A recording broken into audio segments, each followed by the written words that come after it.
Hindi lang mga gabinete ni Marcos ang nagsisipag-resign sa kanilang pwesto dahil sa kahihiyan sa kasalukuyang administrasyon, mga kababayan. Kahit ang miyembro ng Sandatahang Lakas, kasundaluhan, mga kababayan, hindi ko naman po sinasabing marami, hindi ko po sinasabing lahat, pero meron pong iilan na nag-withdraw na po ng suporta kay Pangulong Bongbong Marcos, mga kababayan. Di ba ga? Nakakahiya. Sa administrasyon na lang merong ganire, mga kababayan. Sa nagdaang mga administrasyon, kung hindi ako nagkakamali, lalong-lalo na kay Pangulong Duterte, wala ni isa mang mga miyembro ng kasundaluhan ang naglabas ng kanilang pahayag, mga kababayan, na ayoko na! Ayoko nang sumuporta sa presidente kasi bangag. Walang ganon kay Pangulong Duterte. Pero kay Bongbong Marcos, mga kababayan, kung totoo man etong kumakalat ngayon na balita, nako, eto ho, mga kababayan, membro po ng AFP, itong nagngangalan na si Colonel Odi A. Monggao, mga kababayan, naglabas na po ng kanyang pahayag na nag-withdraw na di umano siya ng kanyang suporta kay Pangulong Ferdinand Marcos Jr., mga kababayan. Sino kaya ang susunod na mga miyembro ng kasundaluhan ang maglabas ng ganitong pahayag?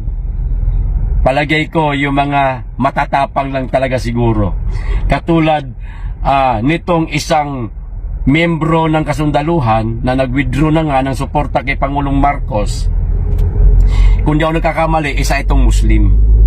Muslim lang ba na mga kasundaluhan o kapulisan ang kayang maglabas ng ganitong pahayag na ayoko na kay Marcos, ayoko na sumuporta?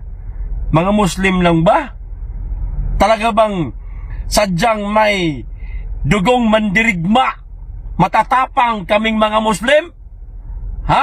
Sa bagay, mga kababayan, hindi lang naman po mga kapulisan kasundaluhan ang nag-withdraw ng suporta.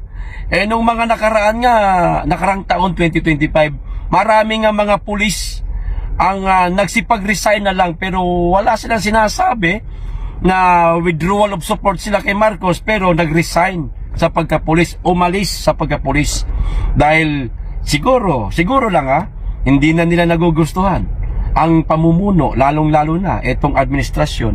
O ito po, basahin natin ang sinabi nitong isang sundalo. Palagay ko lihitimo ito, mga kababayan, kasi ipinost po ito ni ni General Pokis, ayun General Pokis, General Romeo Pokis, noong inaresto nung isang araw lang.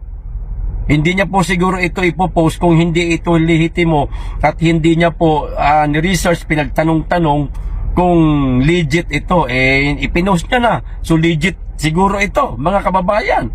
O ito po, ang sabi, ipakita ko muna sa inyo itsura nitong matapang na sundalo. Merong prinsipyo, merong tunay na pagmamahal sa bayan, hindi katulad ng iba dyan. Tahimik, duwag, takot, mawalaan ng bahaw yung kanilang kaldero.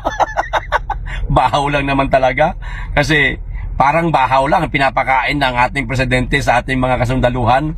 Ginagawa nga lang minsan tuta yung mga yan kawawa, nagsipag-aral ilang taon tapos ganyan lang, gagawin lang aso ng mga politiko. O yan yung itsura, ayan, ng sundalo na nag-withdraw na ng suporta kay Marcos. O AFP Colonel publicly withdraws support from President Marcos, maliwanag. O ito yung mismo sinabi niya. Assalamualaikum warahmatullahi ta'ala wa barakatuh.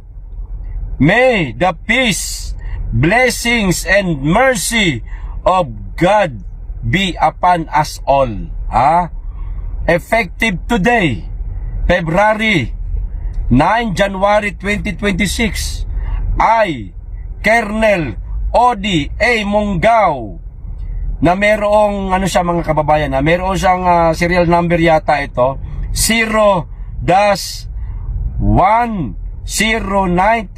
Infantry MNSA Philippine Army. Itong PA Philippine Army ho yan, is withdrawing my personal support to our President and Commander-in-Chief Ferdinand Bongbong Marcos Jr. Naku po, patalagang padiin. Jr. Yan, kita nyo na Ferdinand Bongbong Marcos Jr. Ito na, sinabi niya, malupit. Sobra na! Tama na. The Filipino people is worth fighting for. Mabuhay. Kita nyo na mga kababayan. Buti pa itong kapatid na Muslim na isang sundalo, naglakas ng loob, buo ang tapang na maglabas ng kanyang pahayag na ayoko na. Tama na, sobra na. Ayoko nang suportahan si Pangulong Marcos. Pero yung nasa higher rank, yung mga general, wala akong binabanggit na pangalan ha. Tandaan nyo, wala akong binabanggit na pangalan.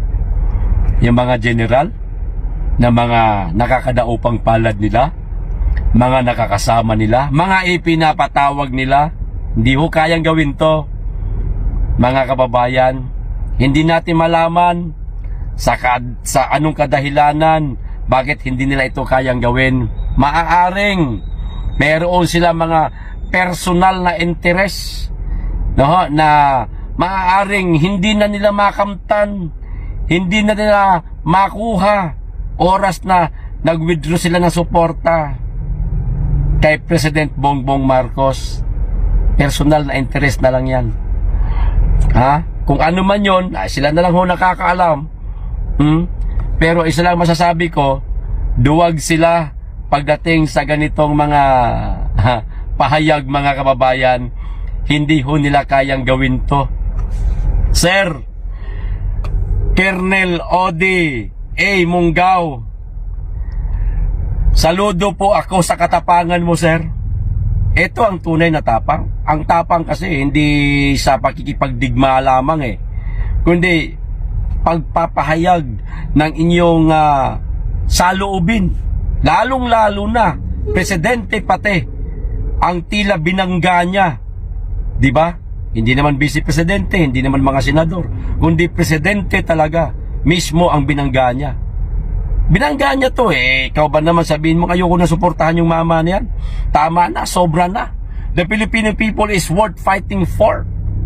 Yan, mabigat yan mga kababayan. Ang tanong, sino kaya ang susunod?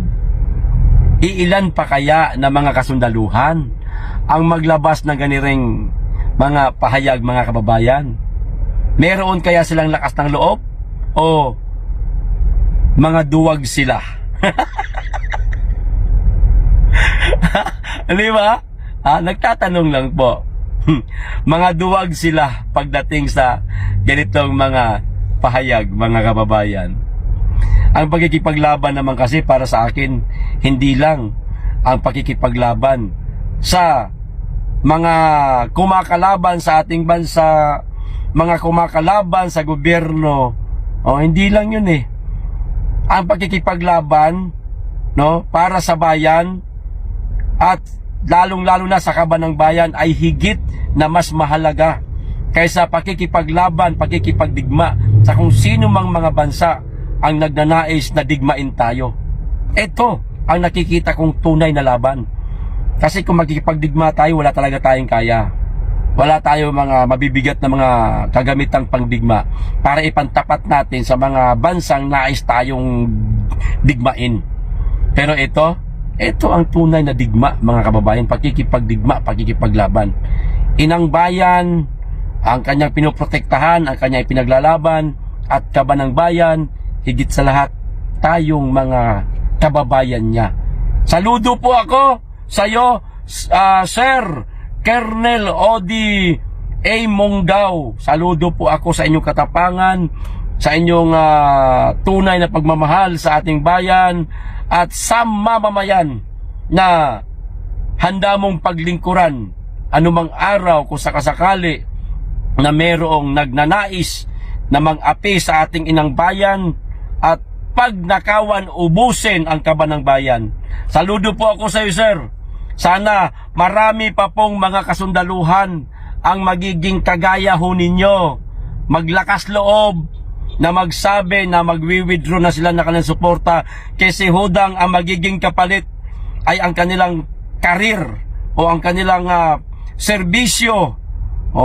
Siyempre, kung wala na trabaho, halimbawa tatanggalin pag-iinitan, mawawala na po ng sweldo, baka hindi pa po bigyan ng mga benepisyo. Tunay na pagkikipaglaban. Hayaan nyo po, sir, kung mangyari man sa inyo yan, yung ganyang mga